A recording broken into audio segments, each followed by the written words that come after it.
Good morning बच्चों। आज हम लोग देखें कंडक्शन ऑफ नर्व इम्पल्स। तो कंडक्शन ऑफ नर्व इम्पल्स में हम लोग ये नीट पॉइंट व्यू से ये बहुत ही इम्पोर्टेंस पार्ट है। जितने भी हम क्लिप अभी बना रहे हैं, चाहे डाइजेस्टिव सिस्टम का हो, रिस्पायरेटरी का हो, सर्कुलेशन का हो, respiratory in the sense of breathing और सर्कुलेशन, तो ये न्यूरल सिस्टम का हमारा जो पार्ट है उसमें से ये बहुत इम्पोर्टेंस पार्ट है कंडक्शन ऑफ नर्व इम्पल्स का। उसमें से सबसे पहले हम लोग एकदम पूरे अच्छे ढंग से इसको समझेंगे कि होगा क्या। सबसे पहले हम लोग जानते हैं कि फर्स्ट कंडीशन में हम लोग 4 स्टेजेस का देखेंगे नर्व इम्पल्स, कैसे हमारे बॉडी के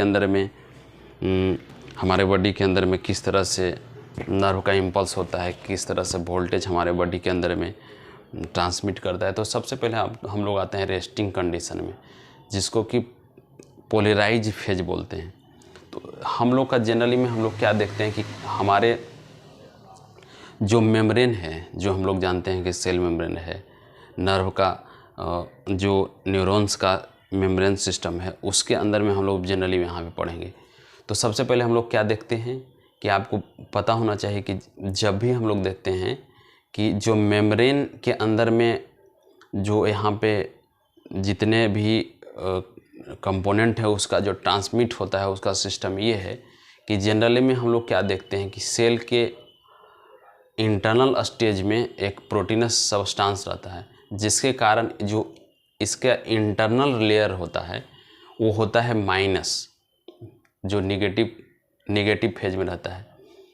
हम लोग इसमें क्या देखते हैं कि जब एक रेस्टिंग फेज में जब हमारा नर्व रहता है उस कंडीशन में पोटासियम जो है वो आउटगेटेड होता है, वो हमारा आउटगेटेड होता है।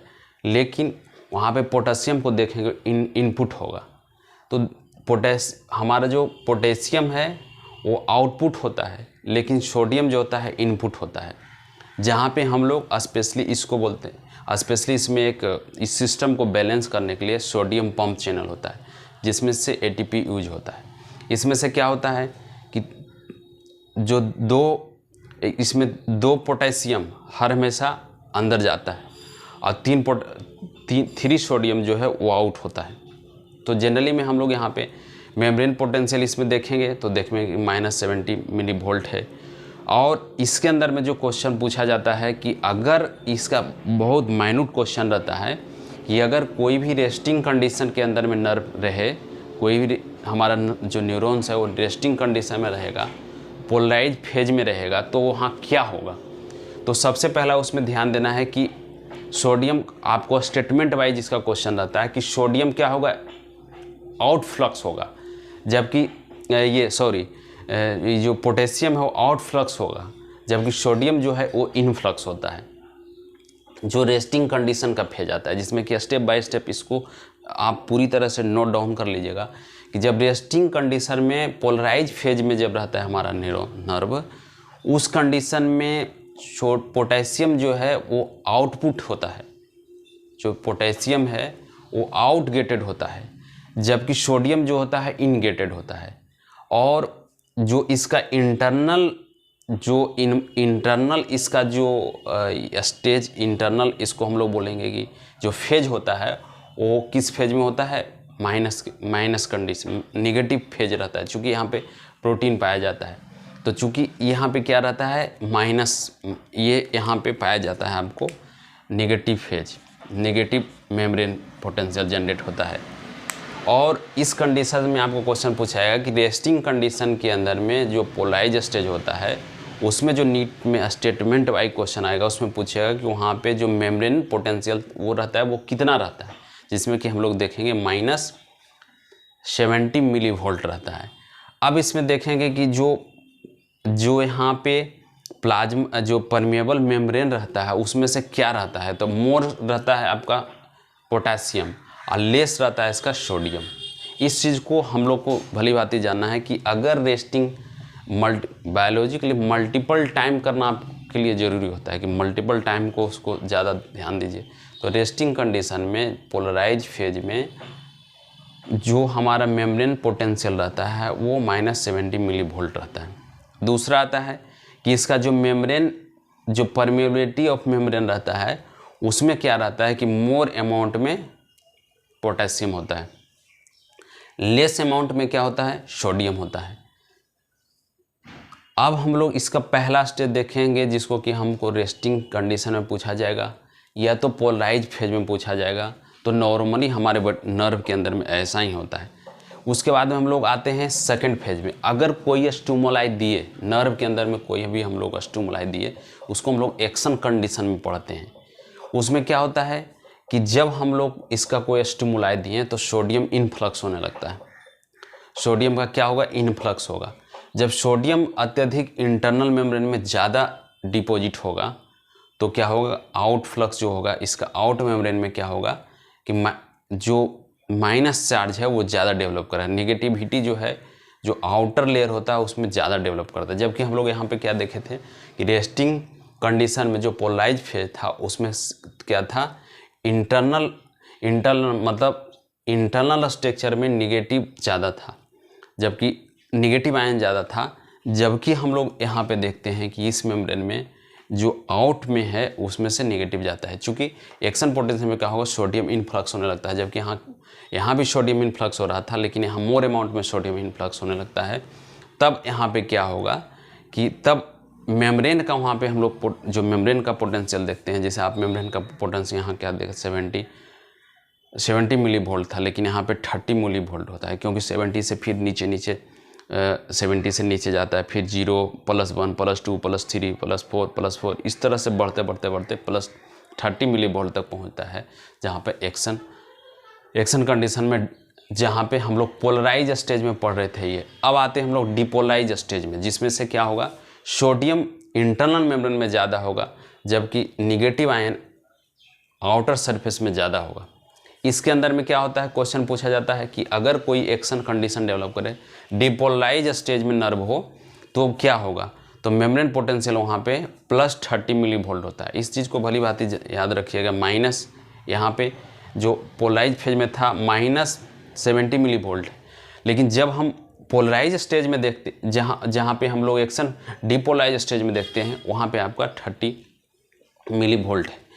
अब हम लोग यहाँ पे देखे थे, दोनों में हम लोग देखते हैं कि मेम्ब्रेन पोटेंशियल यहाँ में जो मेम्ब्रेन परमिलिटी क्या है, तो जो यहाँ पे मेम्ब्रेन परमिलिटी पढ़ते हैं उसमें से देखते हैं सीधा इसका उल्टा होता है। यहाँ पे देखिएगा मोर पोटेशियम है, यहाँ पे मोर सोडियम है। यहाँ पे आप देख रहे हैं लेस सोडियम है, यहाँ पे लेस पोटेशियम है। तो पोलराइज और डिपोलाइज स्टेज में हम लोग इस चीज़ को भली भांति याद रखेंगे कि क्या होगा, जिसमें से हम लोग को हर हमेशा याद रखना है ऑलवेज कि जो रेस्टिंग फेज में रहता है उसके अंदर में जो नर्व का कंडक्शन होता है उसमें क्या होता है कि सोडियम आउटर में ज़्यादा रहता है, जबकि पोटेशियम जबकि हम लोग क्या देखते हैं कि इस कंडीशन में क्या होता है कि पोटेशियम ज़्यादा इन्फ्लक्स होता है और बाहर, जबकि सोडियम जो होता है इंटरनल ज़्यादा होता है। दूसरे कंडीशन में हम लोग ये देखते हैं यहाँ पे एक्शन पोटेशियम सोडियम ज़्यादा आता है, जबकि यहाँ पे देखे होंगे कि सोडियम का इन्फ्लक्स ज़्यादा हो रहा है in the comparison of polarize phase पे। तो यहाँ पे क्या होगा, सोडियम अत्यधिक होगा। तो आपको जो स्टेटमेंट वाइज क्वेश्चन रहेगा उसमें ये पूछा जाएगा इन विच स्टेज ऑफ डिपोलाइजेशन, इसमें से क्या होगा, आपको देगा कि उसमें से सोडियम ज़्यादा रहेगा, मतलब इनफ्लक्स में, आउटसाइड में सोडियम ज़्यादा रहेगा, या पोटेशियम इन साइड में ज़्यादा रहेगा। दूसरा आपको पूछेगा कि इसका जो मेम्ब्रेन पोटेंशियल है उसमें से पॉजिटिव चार्ज इंटरनल ज़्यादा होगा या आउट ज़्यादा होगा। ये चीज़ को हम लोग को बहुत बारीकी ढंग से आपको नीड पॉइंट व्यू से जानकारी रखना जरूरी है, क्योंकि इन सारे चीज़ों से हम लोग फंसाने का कोशिश करता है स्टेटमेंट वाइज में, कि अगर कॉन्सेप्ट आपका क्लियर नहीं हो तो स्टेप बाय स्टेप आप कहीं भी इस चीज़ को फंस जाइएगा। दूसरा आता है, तीसरा इसका स्टेज आता है रिपोलाइजेशन स्टेज। रिपोलाइजेशन स्टेज में क्या देखते हैं हम लोग, रिपोलाइजेशन स्टेज को समझने के लिए आप रेस्टिंग पोटेंशियल को समझ लीजिए भली बाती। तो रिपोलाइजेशन स्टेज में क्या करते हैं, पुनः जिस तरह से आप देख रहे हैं कि पोटेशियम बाहर जा रहा है, तो इस रिपोलाइजेशन स्टेज में क्या होगा, आप कंडीशन इसमें क्या डेवलप करता है कि रिपोलराइजेशन स्टेज में क्या होगा, सोडियम बाहर जा रहा है, सोडियम बाहर जा रहा है। सोडियम बाहर जाने की वजह से क्या होगा, सोडियम बाहर जा रहा है, तो बाहर जाने की वजह से क्या होगा कि आप देखते होंगे कि यहाँ पे क्या होगा, बहुत सारा ऐसा कंडीशन डेवलप कर जाता है, जिसमें से देखिएगा रिपोलाइजेशन स्टेज में क्या होगा, जो मेम्ब्रेन परमेबिलिटी इसमें क्या होगा कि यहाँ पे पोटेशियम का ज़्यादा हो जाएगा। आप देख रहे होंगे पोटेशियम का क्या हो जाता है, ज़्यादा हो जाता है यहाँ पे। तो पोटेशियम का आपको ज़्यादा हो जाएगा, जिसके वजह से क्या होगा कि पोटेशियम का अत्यधिक होने के वजह से और सोडियम का कम हो जाएगा।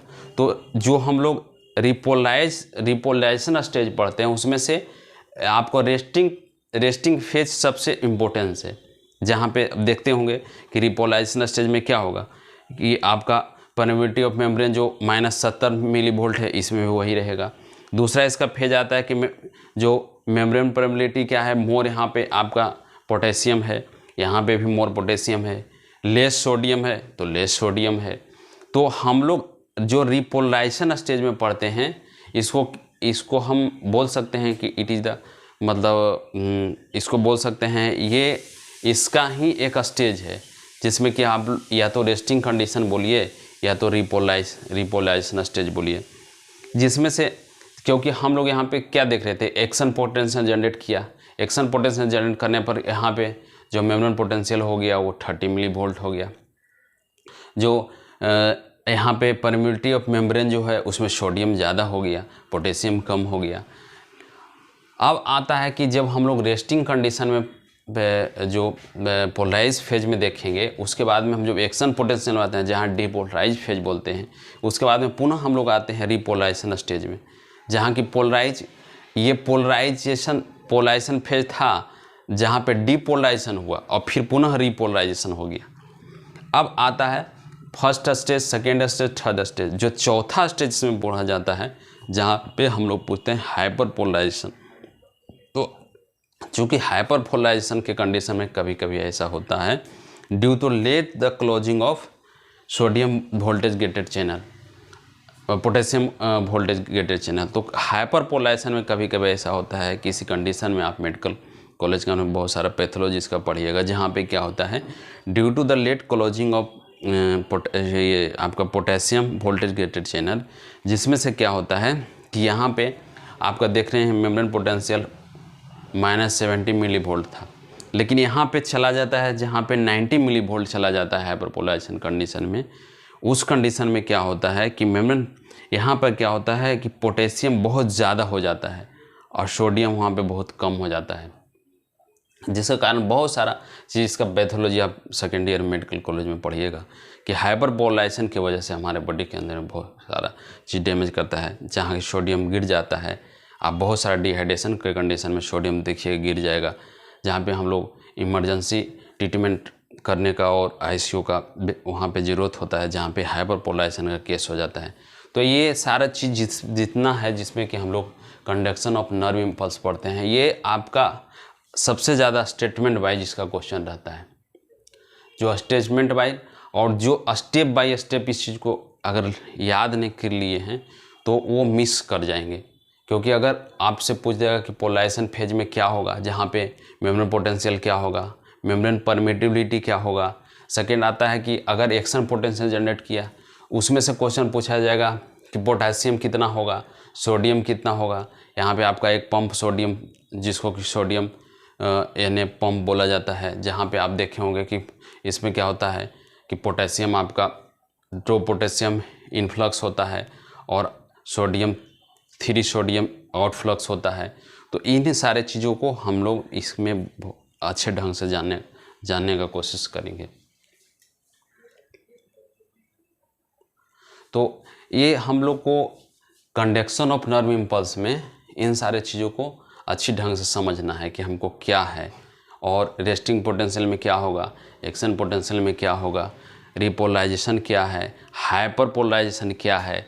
इससे हमारे बॉडी के अंदर में बहुत सारा ऐसा चीज़ जनरेट होता है। चूँकि आपका नीट के अंदर में क्वेश्चन जो पूछा जाता है वो इसका पैथोलॉजी तो पूछा जाता नहीं, और फिजियोलॉजी पूछा जाता है, तो फिजियोलॉजी में इन सारे चीज़ों को इंक्लूड करके स्टेटमेंट वाइज क्वेश्चन को आप ज़्यादा डील कर सकते हैं।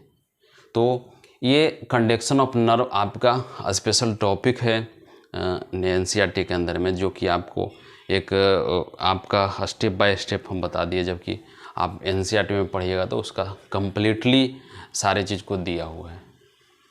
तो कंडक्शन अपना रखते हैं आज। Thank you.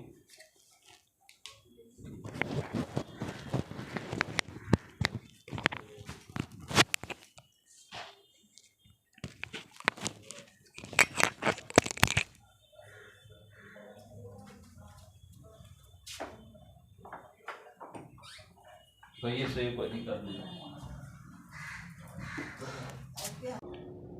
गुड मॉर्निंग बच्चों, आज हम लोग देखेंगे डाइजेस्टिव ग्लैंड।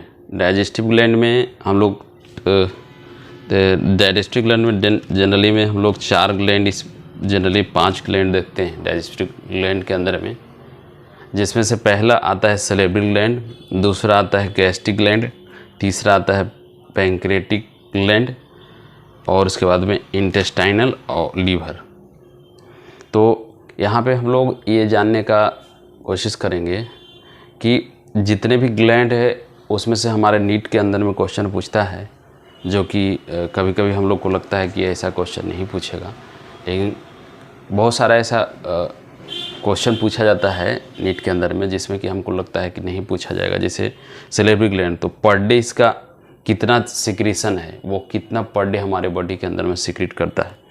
तो सैलिवरी ग्लैंड के अंदर में हम लोग देखते हैं कि 1.5 litre per day salivary gland हमारे बॉडी के अंदर में 1.5 लीटर पर डे हमारे बॉडी के अंदर में निकलता है। और आपको ये भली भांति पता होना चाहिए कि हमारे बॉडी के अंदर में जितने भी डिजीज़ प्रोड्यूस होते हैं, जो कि मेडिकल फील्ड से हम लोग हैं, तो देखते हैं कि हमारे बॉडी के अंदर में मैक्सिमम डिजीज़ जो प्रोड्यूस होता है उसमें से सबसे मेजर कॉज जो होता है, वो सबसे बड़ा मेजर है, वो है हमारा सैलिवरी ग्लैंड का जूस, जिसमें से क्या होता है, बहुत सारे लोग देखिएगा कि चूँकि डाइजेशन के लिए इम्पोर्टेंस होता है टाइम, और क्या चीज़ लेते हैं, which is take as well as in which time. तो सैलिवरी ग्लैंड के अंदर में हम लोग जितने भी सब्सटेंस को लेते हैं कि अगर वो मास्टिकेशन अच्छे ढंग से हम नहीं किए, तो मास्टिकेशन नहीं करने की वजह से चूँकि वो आप जानते हैं कि जितने भी डाइजेशन हम लोग पढ़े हैं कि complex substance convert into simplest in the presence of saliva. तो चूँकि सलाइवा के अंदर में बहुत सारे आप कंपोजिशन के यहाँ लिस्ट दे दिए हैं, आप उसको कर लीजिएगा, लेकिन हम लोग यहाँ पर देखें कि सैलिवरी ग्लैंड के अंदर में जितने भी एंजाइम है, जो कि जैसे आप जानते होंगे टाइलिन है, एमाइलेज है, ऐसे एंजाइम क्या करता है कि हमारे बॉडी के अंदर में जो भी सब्सटेंस को हम लोग माउथ के अंदर में लेते हैं, फूड कंपोनेंट को, उसके साथ में वो मिक्सअप होता है। मिक्सअप होने के बाद मास्टिकेशन के दौरान मिक्सअप होता है। वो मिक्सअप से ही क्या होता है कि भोजन का डाइजेशन होता है। तो फर्स्ट डाइजेशन हमारे माउथ से ही होता है in the presence of salivary gland. और सैलिवरी पर डे हमारे सलाइवा का सिक्रीशन जो होता है 1.5 लीटर पर डे होता है। उसके बाद में हम साथ साथ में ये देखते हैं कि चूँकि सलाइवा का सैलिवरी ग्लैंड से सलाइवा का सिक्रीशन होता है, इन सारे चीज़ों को हम लोग को जितने भी ग्लैंड आप पढ़ेंगे, पैंक्रियाज है, लीवर है, गैस्ट्रिक है, इनमें से सबसे इम्पोर्टेंट जो क्वेश्चन पूछा जाता है उसमें से जो मिक्स जहाँ पे करेक्ट इनकरेक्ट साथ साथ में जो जहाँ पे मिसकॉन्सेप्शन ज़्यादा बच्चों को होता है उसमें से ये होता है, जिसमें से आता है सैलिवरी ग्लैंड। सैलिवरी ग्लैंड के अंदर में हम लोग को एक अच्छा स्ट्रक्चर से हम आपको बता दिए कि नेम द सैलिवरी ग्लैंड। तो पैरोटिड ग्लैंड जो कि सबसे मतलब सबसे लार्जेस्ट ग्लैंड इसको हम लोग मानते हैं। तो जितने भी ग्लैंड है, इन सारे ग्लैंड में से जो सैलिवरी ग्लैंड है वो डक्ट के थ्रू हमारे बॉडी में खुलता है। तो पैरोटिड ग्लैंड के अंदर में जो डक्ट होता है जिसको कि अस्टेंशन डक्ट बोलते हैं, और अस्टेंशन और पैरोटिड ग्लैंड में साथ साथ में नीट में क्वेश्चन पूछा जाता है परसेंटेज ऑफ रिलीज कितना रिलीज कर सकता है। तो पैरोटिड ग्लैंड जो करता है 20 से 30% सलाइवा का सिक्रेशन करता है, ये आपका पैंक्रियाटिक ग्लैंड करता है। साथ ही साथ क्या हम लोग देखते हैं कि जो सबमैक्सिलरी ग्लैंड है, सबमैक्सिलरी जो ये सबलिंगुअल है, सबलिंगुअल के अंदर में आता है जो डक्ट है वो है रेवनस डक्ट। जो रेप्टिनस सेलेब्री जो सबलिंगुअल ग्लैंड है, इसमें से जो परसेंटेज ऑफ सलाइवा का सिक्रीशन होता है वो 5% होता है। तो जो सबलिंगुअल है इसका जो नेम ऑफ डक्ट है वो रेवनस है, जबकि परसेंटेज ऑफ इसमें रिलीज कितना है 5%। साथ ही बात में सब मैक्सिलरी या सब मैंडिबुलर, इसका दूसरा नाम सब मैक्सिलरी है, सब मैंडिबुलर भी है, जिसमें से आपका नेम ऑफ डक्ट है वो वाटसन डक्स है। इस वाटसन डक्स से जो परसेंटेज ऑफ सलाइवा का सिक्रीशन होता है वो 70% होता है। नीट ऑफ पॉइंट व्यू से आपका क्वेश्चन जो रहता है वो रहता है हाईएस्ट और सबसे लोवेस्ट। तो सबसे ज़्यादा क्वेश्चन आपसे ये पूछा जाता है कि सबलिंगुअल सब मैक्सिलरी में जो नेम ऑफ डक्ट है वो है वाटसन डक्स, और इससे परसेंटेज ऑफ सलाइवा का सिक्रीशन क्या होता है सबसे हाईएस्ट। जबकि क्वेश्चन मिक्स कंसेप्ट होता है कि हम लोग पढ़ें कि सबसे लार्जेस्ट ग्लैंड है वो है आपको पैरोटिड ग्लैंड के बाद में जो हमारा गैस्ट्रिक ग्लैंड है वो पैरोटिड ग्लैंड है। इवन कि लीवर भी है, लेकिन चूंकि सलाइवा के बारे में बता रहे हैं तो पैरोटिड ग्लैंड के अंदर में जो हम लोग देखते हैं कि ऐसे पूछा जाता है क्वेश्चन कि लार्जेस्ट ग्लैंड सेलेब्री ग्लैंड ऑफ द बॉडी, तो हम लोग पैरोटिड देते हैं। लेकिन जब पूछा जाएगा कि परसेंटेज ऑफ सिक्रीशन सबसे ज़्यादा किस में है, तब उसमें हम लोग उसका टिक आउट करते हैं सब मैक्सिलरी या सबलिंगुअल। इस चीज़ को हम लोग को मतलब अच्छे ढंग से इसको कौन सा सरना है कि क्वेश्चन क्या पूछ रहा है। तो नेम द ग्लैंड में सबसे बड़ा जो है सेलेब्री ग्लैंड के अंदर में जो बोले कि हमारे बॉडी के अंदर में everyday 1.5 litre per day saliva का सिक्रीशन होता है। और चूँकि सलाइवा हमारे डाइजेशन के लिए फर्स्ट स्टेज का काम करता है, इनिशिएशन का काम करता है, जहाँ से इनिशिएशन ऑफ फूड का डाइजेशन होता है। दूसरा आता है जो आता है आपका गैस्ट्रिक ग्लैंड। गैस्ट्रिक ग्लैंड का सिक्रीशन पर डे हमारे बॉडी के अंदर में है 2 से लेकर 3 लीटर, 2 लीटर से 3 लीटर तक का पर डे सलाइवा का सिक्रीशन होता है, जो कि हमारे गैस्ट्रिक ग्लैंड के अंदर में जो गैस्ट्रिक जूस का जो सिक्रीशन होता है हमारे बॉडी के अंदर में, क्योंकि आप जानते होंगे जब हम लोग डिटेल इसका पढ़ेंगे तो गैस्ट्रिक जूस का हमारे बॉडी में बहुत सारा इम्पोर्टेंस है। क्योंकि आप जानते होंगे कि यही गैस्ट्रिक जूस के अंदर में गैस्ट्रिक ग्लैंड के अंदर में जो सिक्रीशन होता है वो होता है HCl का। अगर HCl नहीं रहेगा तो प्रोटीन का प्रॉपर डाइजेशन हमारे बॉडी में नहीं होगा। उसके बाद में आते हैं हम लोग पैंक्रेटिक जूस। चूँकि पैंक्रेटिक जूस का पर डे जो सिक्रीशन होता है 1.2 लीटर पर डे होता है। ये पैंक्रेटिक जूस हमारे जितने भी, चूँकि आपको पता है कि हमारे बॉडी हम लोग जो न्यूट्रिएंट सब्सटेंसेस उसमें कार्बोहाइड्रेट, प्रोटीन है, फैट है, तो फैट के डाइजेशन के लिए मैक्सिमम जो फैट का डाइजेशन के लिए एंजाइम निकलता है वो सबसे ज़्यादा पैंक्रेटिक जूस से निकलता है। और इसका सिक्रेशन हमारे बॉडी के अंदर में 1.2 लीटर पर डे। साथ में आते हैं हम लोग इंटेस्टाइनल जूस। जो इंटेस्टाइनल जूस हमारे बॉडी के अंदर में approx 1 litre per day secretion होता है। ये इंटेस्टाइनल जूस का भी हमारे बॉडी के अंदर बहुत सारा इम्पोर्टेंस है। चूँकि हम लोग जितने भी ग्लैंड के अंदर में जो सिक्रीशन पढ़ते हैं, इसमें से आप देख सकते हैं कि हमारे बॉडी के अंदर में ये जितने भी सिक्रीशन है, अगर हम प्रॉपर पानी का इंटेक नहीं करते हैं, प्रॉपर अमाउंट में हम वाटर नहीं लेते हैं, तो ये जितने भी सिक्रीशन है सारे सिक्रीशन मिनिमम हो जाएगा, जिसके वजह से हमारे बॉडी के अंदर में पैथोलॉजी डेवलप कर। चूँकि हम लोग यहाँ पर फिजियोलॉजिस्ट का पढ़ते हैं, फर्स्ट ईयर में मेडिकल में आप पढ़िएगा, फर्स्ट ईयर के अंदर में जितने भी हैं वो जनरल में फिजियोलॉजी, ह्यूमन फिजियोलॉजी पढ़ते हैं। सेकेंड ईयर में आप मेडिकल में जाइएगा तो आपको इसी का पैथोलॉजी पढ़ाया जाएगा कि अगर कोई भी सलाइवा है, अगर सलाइवा सेलेब्री ग्लैंड है, उसे proper 1.5 litre per day secretion नहीं होता है, तब पैथोलॉजी हमारे बॉडी के अंदर में क्या डेवलप करेगा। अगर गैस्ट्रिक ग्लैंड के अंदर में 2 से 3 लीटर का सलाइवा, अगर गैस्ट्रिक जूस का रिलीज नहीं होगा तो पर डे क्या उससे पैथोलॉजी डेवलप कर सकता है। पैंक्रेटिक जूस का नहीं होगा तो पैथोलॉजी क्या डेवलप कर सकता है। इंटेस्टाइनल जूस का होगा तो क्या पैथोलॉजी डेवलप कर सकता है। तो चूँकि गट डाइजेस्टिव ग्लैंड एक स्पेशल पार्ट ही है, आप NCERT के अंदर में देखिए alimentary canal as well as digestive gland आपको पढ़ना है, जिसमें कि पूरा डिटेल पढ़ना है कि एक अगर सेलेब्री ग्लैंड है तो वो सेलेब्री ग्लैंड कितना अमाउंट ऑफ सलाइवा का सिक्रीशन करता है, कितना अमाउंट ऑफ रिलीज करता है। साथ ही साथ उसका हम परसेंटेज भी आपको बता दिए कि परसेंटेज गैस्ट्रिक ग्लैंड का परसेंटेज क्या है, कि अगर हमारे name the gastric gland parotid gland है तो नेम ऑफ डक्ट क्या है, तो एक्सटेंशन डक्ट है। परसेंटेज रिलीज क्या है, तो 20 से 30% है। ये आप एक क्लिप बना लीजिए जिसमें से आपको इस बात को याद रहेगा हमेशा कि अगर हमसे क्वेश्चन पूछा जाएगा कि सबलिंगुअल से पूछा गया तो नेम द, उसके लिए नेम डक्ट क्या है, तो रेवनस है। परसेंटेज रिलीज क्या है, 5% है। अगर सब मैक्सिलरी सबलिंगुअल से पूछा जाएगा उसके लिए नेम द डक्ट क्या है, तो वाटसन डक्ट है। उसका परसेंटेज ऑफ रिलीज क्या है, तो 70% है। स्पेशल आप जितने भी ग्लैंड है उन ग्लैंड में आपको इस बात को याद रखना है कि पर डे उसका सिक्रीशन कितना है, पर डे वो कितना रिलीज करता है। और रिलीज के साथ साथ में हम लोग उसका कंपोजिशन, अगर सलाइवा है तो सलाइवा के अंदर में क्या है, एमाइलेज है, टाइलिन है। गैस्ट्रिक जूस है तो HCl है। अगर हम पैंक्रेटिक जूस लेते हैं उसमें क्या है। उसी तरह से अगर हम इंटेस्टाइनल जूस लेते हैं तो सकस इंटेरिकस। इन सारे चीज़ों को हम लोग एक क्लिप के रूप में जब बना लेते हैं तो हमको कभी भी अब अगर हमको क्वेश्चन लगाना रहता है तो वहाँ पे मिसिंग नहीं होता है कि अगर हम लोग को अभी सबसे ज़्यादा नीट के अंदर में जो correct incorrect statement wise question आ रहा है उसमें आपको क्लिप बना के अगर आप रखते हैं सामने टेबल के पास में तो वो आप मिस नहीं कर सकते।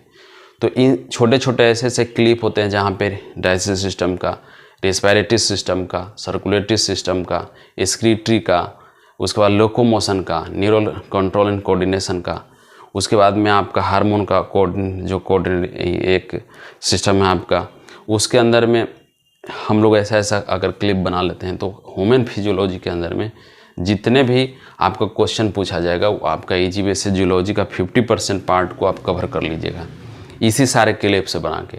जैसे आप छोटे छोटे क्लिप हम बना के आपको दे रहे हैं, जैसे से आप सर्कुलेटरी सिस्टम का देखिएगा, उसी तरह से आप डाइजेस्टिव सिस्टम का देखिएगा, फिर ब्रीदिंग का देखिएगा, उसके बाद में एक्सक्रीशन का देखिएगा, न्यूरल देखिएगा, कोऑर्डिनेशन कंट्रोल देखिएगा, लोकोमोशन का देखिएगा। इन सारे पे छोटे छोटे क्लिप को आप बना कर रखिएगा जिसके वजह से आपका क्या होगा कि आप आसानी से उस चीज़ को मार सकते हैं क्वेश्चन को।